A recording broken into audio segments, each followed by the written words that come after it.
ব্যক্তিগত লাইফে বিপাশা এরকম আমার কাছে, কিন্তু হয়তো অন স্ক্রিন বিপাশাকে এই হাসি জীবনে কেউ দেখছে কিনা সন্দেহ।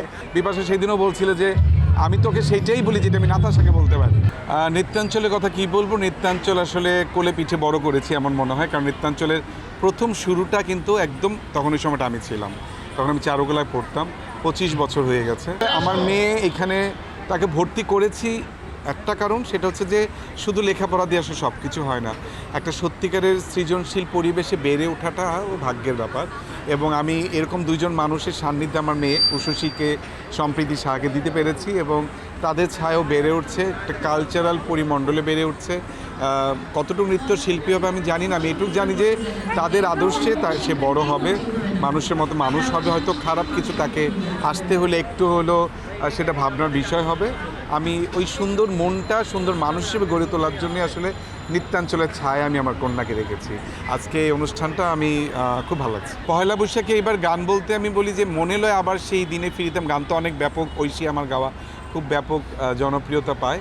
তো এই বছর যে গানটা আছে আমার লেখা, যে গানটি উজ্জ্বল সিনহা সেটা সুর এবং সঙ্গীত আয়োজন করেছেন, কণ্ঠ বাংলাদেশের কিংবদন্তি কুমার বিশ্বজিৎ দাদা।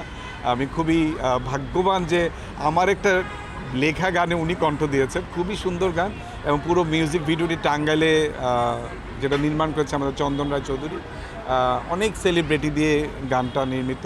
আমি মনে করি ইউটিউব চ্যানেলে পাওয়া যাচ্ছে, বিশ্বরং এবং বিপ্লব সাহা চ্যানেলে।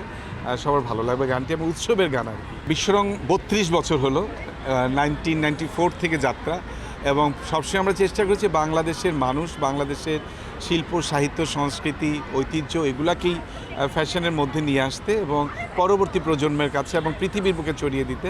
এই বছর বৈশাখেও আমরা প্রতিবারের মতোই নানান আয়োজন করেছি, এবং আমরা জানি প্রায় 4-5 বছর পরে এই বছর আমাদের বৈশাখ মোটামুটি সুন্দর করে আসছে। আমাদের মনে হচ্ছে অক্সিজেন পাচ্ছি বাঙালি হিসেবে, এবং এই ধরনের উৎসবগুলোতে আমি কাজ করতে খুবই পছন্দ করি।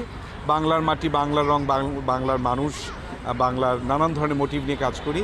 এবছর আমরা স্বরাচিত্র নিয়ে কাজ করেছি, শখের হাড়ি নিয়ে কাজ করেছি, সোনারগাঁর যে জাদুঘরটা আছে সেটার মোটিভ নিয়ে কাজ করেছি, জমিদার বাড়িটা যেটা আছে সোনারগাঁতে সেইটার মোটিভ নিয়ে কাজ করেছি, পাটি, তারপর শতরঞ্জি, নানান মোটিভ নিয়ে কাজ করেছি। এরই মধ্যে ব্যাপক জনপ্রিয়তা পেয়েছে বেশ কিছু ডিজাইন, বিশেষ করে কাঠের পুতুলটা আমার খুবই শখের ডিজাইন। এবার আমি সেই দিনও কালকেও এটা পরে গিয়েছিলাম চারুকলাতে, যে দেখতে মানুষ কি বলে, সবাই এমন করে করে দেখছিল। মানে এতে বোঝা যায় সাকসেসটা, যে আমি যেই ফিল্ড থেকে কাজটা করেছি, এবং প্রত্যেকটা পোশাকেরই প্রায় ম্যাক্সিমাম ডিজাইনে ফ্যামিলি সেট রেখেছি, যেন বাবা মা ভাই বোন সবাই পড়তে পারে। খুবই জনপ্রিয়তা পেয়েছে, সবাইকে পছন্দ করছে। বিপাশা আপাতত কী বলবো, আসলে পুরো চারুকলাটা এখন আমাদের কাছে ওরকমই। গতকালকেও গিয়েছিলাম, না গেলে অস্থির লাগতে থাকে, এবং অ্যাডমিশন থেকেই তো বিপাশা হায়াত, তখন তো লবঙ্গ নামে চিনতাম আসলে, তখন এই মাত্র নারায়ণগঞ্জ থেকে আসছি, এবং পাশাপাশি খুব সম্ভবত 2-3টা বেঞ্চের গ্যাপে পরীক্ষা দিয়েছিলাম, এবং 61 জন আমরা প্রথম ওই অ্যাডমিশনে টিকি। তারপর থেকে একটু একটু করে আসলে বন্ধুত্ব কিভাবে হয়েছে জানি না। গত 3 দিন আগে সে চলে গেল দেশে, তখন আন্টি ফোনে ছিল ভিডিও কলে, বিপাশা হায়াতের মা। তখন আমি বলছি বিপাশা আমার বন্ধু না, আসলে এখন বিপাশা একটা মায়া, বিপাশা আমার জন্য একটা স্মৃতি। আমার ওই সময় চারুকলা যে কোনো বন্ধুই আসলে আমার জন্য এখন বন্ধুর চাইতে অনেক ঊর্ধ্বে, এবং আমি মনে করি যে আমি এটা অক্সিজেন পাই ওদের সান্নিধ্য। বিপাশার কণ্ঠটাই আমার জন্য অক্সিজেন। আমরা তো আসলে খুব দেখা হয় না আমাদের, আমেরিকা থেকে যখন ফোন করে ঘন্টা পর ঘন্টা কথা বলছি, বা অনেক বেশি বসে আড্ডা দেওয়ার মতো সময় কারোরই নেই, কিন্তু আমরা মনে করি যে দিন শেষে আমাদের একটা বিশ্বাসের জায়গা, বন্ধনের জায়গা, এবং পারিবারিক বন্ধন। এটা শুধুমাত্র 1-2টা মানুষের মধ্যে বন্ধন না। হায়াত পরিবার, সাহা পরিবার আমরা এমনভাবেই দেখি।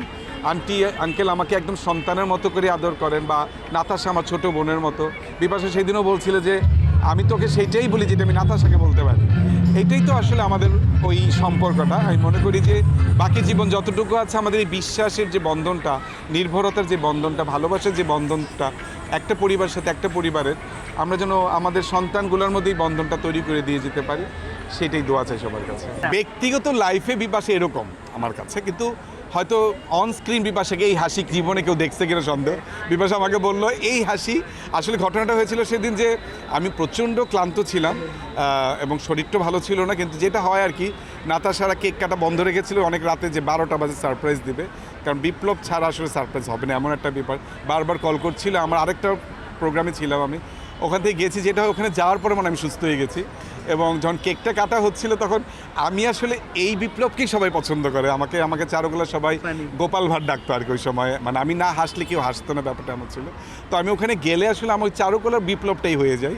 যথারীতি কেক কাটার সময় সবাই হ্যাপি বার্থডে টু ইউ গান গেছে, তো আমি তো রূপবানের গানের সুর করেছি। আমি আসলে ওই সময় নাতাশার ছেলেকে ফোনটা দিয়েছিলাম, একটা ছবি তুলে রাখো। তো এদিকে শাওন ছিল, শাহেদ ছিল, সবাই গান যখন শুরু করলাম, শাহেদ বলে কি এটা তো ভাইরাল হওয়ার মতো গান একটা দাদা। তো ওইটা শুনেই হয়তো ভিডিও করার কথা ছিল না, নাতাশার ছেলে ভিডিও করে ফেলে একটুখানি একটা ভিডিও। তো বিপাশা হাসতে হাসতে শেষ, বলে বিপ্লব অন স্ক্রিন আমাকে জীবনে কেউ এইভাবে হাসতে দেখেছে বলে আমার মনে হয় না।